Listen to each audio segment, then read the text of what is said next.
A few years ago, if you wanted to add power to your camping setup to run your fridge, run your lights and other accessories, you'd have to add a second battery to your setup, run all the wiring between your two batteries, add an isolator or a DC-DC charger to charge it up, install some ports to get the power out again, and also run some sort of monitor to keep an eye on your battery level. And if you wanted 240 volt power, you had to add an inverter as well to that whole package. Nowadays though, there's a lot more options available to you, and today we're checking out the latest beast from Bluetti, the AC200MAX.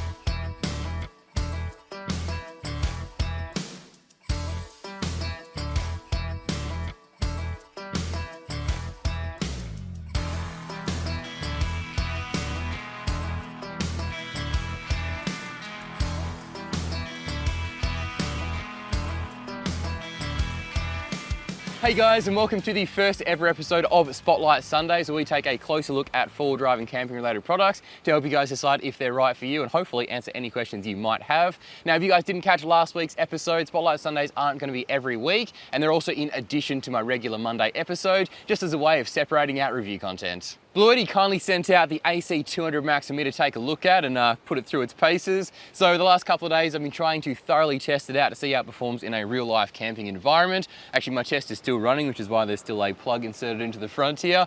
But before getting to the test results, what exactly is this thing? Well, this is a lithium power station that bundles everything you could want from even the most comprehensive 12-volt setup into a pretty compact and portable package. We're talking a lithium battery, massive inverter for 240-volt power, heaps of different charging outlets, a touchscreen battery monitor, wireless charging pads on top, and a solar regulator built in.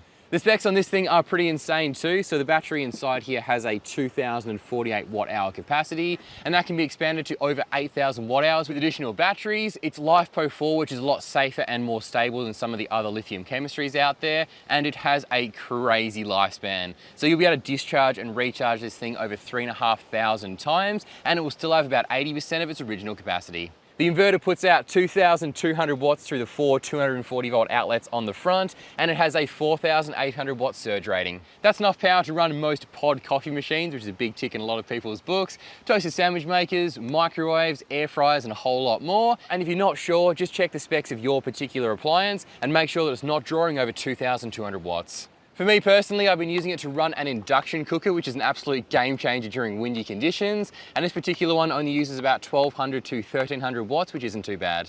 The only real downside to a nice big inverter is you can drain the power pretty quickly. Now, this induction cooker, for example, will drain this from full to empty in under 2 hours. Now, that's plenty of time to cook up about 4 meals. However, if you're also using this unit to run your fridge, run your lighting, use all these charge ports on the front here, you'll have to use your inverter a little bit more sparingly.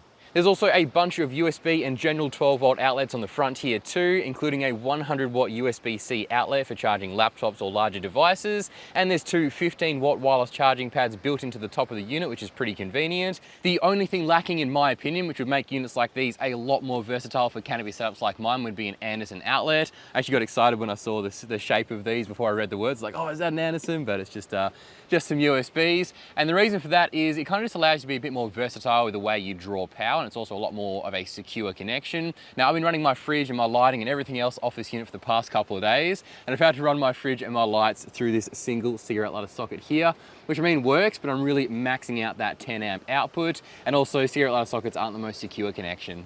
The touchscreen on the front works well to give us an overview of how much power we're currently using and how much charge is left in the unit, and we can toggle the AC and DC outlets on and off pretty easily with it too and get some general analytics. When it comes to charging the unit up, there's a couple of options. So it comes with a mains power charger to charge it up at home, which is probably the most common method. It's also got a built-in MPPT solar regulator that accepts up to 900 watts of solar, which is massive. I mean, who's got more than 900 watts of solar? And it comes with a standard car charger too, which is the slowest option. But I mean, if you're doing long distances each day, you can be topping this thing up during your drive, so it's ready to go for that night. Also, if you're in a hurry to charge it up, you can use both the AC charger and the solar at the same time to give it up to 1400 watts. Now, I wanted to put this unit through its paces so you guys knew what to expect if you're considering either this unit or something similar for your camping setup. So to do that, I've been running my 85-litre Bushman upright fridge freezer combo, all my canopy lighting, charging my drone, my laptop, my phone and other accessories for the past 2 days. Actually pretty much right on 48 hours. It's been doing all that pretty well considering I've had to run the fridge and lights through this dodgy cigarette lighter socket, and after 2 straight days, I still have 35% of charge left in this unit, which I reckon is pretty impressive. So on one full charge, I'd get about 3 days camping if my usage continued to be the same over those 3 days. And also keep in mind that upright fridges use a hell of a lot more power than chest fridges. So if you're just using a unit like this to run a chest fridge, I'd say you'd probably get closer to 5 days before you need to recharge it. One thing I will mention is that I haven't used the inverter all that much. I think only once or twice to charge up my drone batteries. So that again comes back to what I was mentioning earlier about rationing your 240 volt usage if you're planning on running your fridge and other accessories. But seeing as I'm just about to head home, let's burn through some of this power. I'm gonna plug in my induction cooker, cook up some bacon and see how much power it uses. So I'll just plug in my cooker, toggle my inverter to on, and we're away. Gotta love induction cookers on windy days like today as well.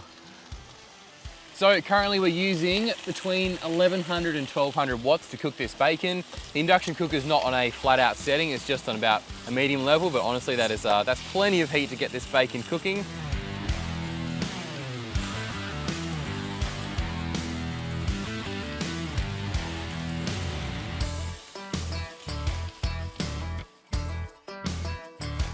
So I've burnt my bacon, but I did it for you guys because I wanted to cook it for exactly 10 minutes. Just I thought that was an easy way of understanding how much power is actually being used. And in that 10 minutes, this box was on 34% when we started.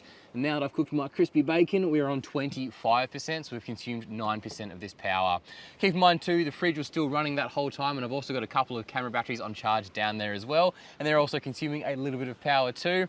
So it's definitely manageable with a little bit of planning, and what a luxury, hey, to have 240 volt power, an induction cooker here on the beach in the middle of nowhere. Well, I hope that's answered any questions you guys might have had about this particular unit or just about lithium power stations in general. I'm gonna get stuck into my crispy bacon now and probably go for a swim in this beautiful blue water, I reckon. Thank you so much for watching this video, and I'll catch you guys in the next one.